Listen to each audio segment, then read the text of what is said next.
श्रीकृष्ण जन्माष्टमीच्या दिवशी मथुरेमध्ये दहीहंडी व गोपाळकाला श्रीकृष्णाने केला आणि तेव्हापासून श्रीकृष्ण जन्माष्टमी हा उत्सव सुरू केला। सर्व स्तरातून सर्व देशामध्ये मोठ्या उत्साहाने हा दिवस आपण साजरा करतो।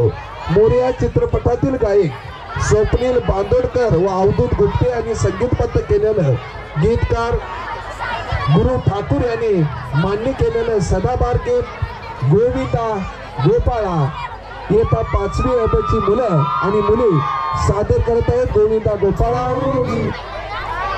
मार्गदर्शक परित मॅडम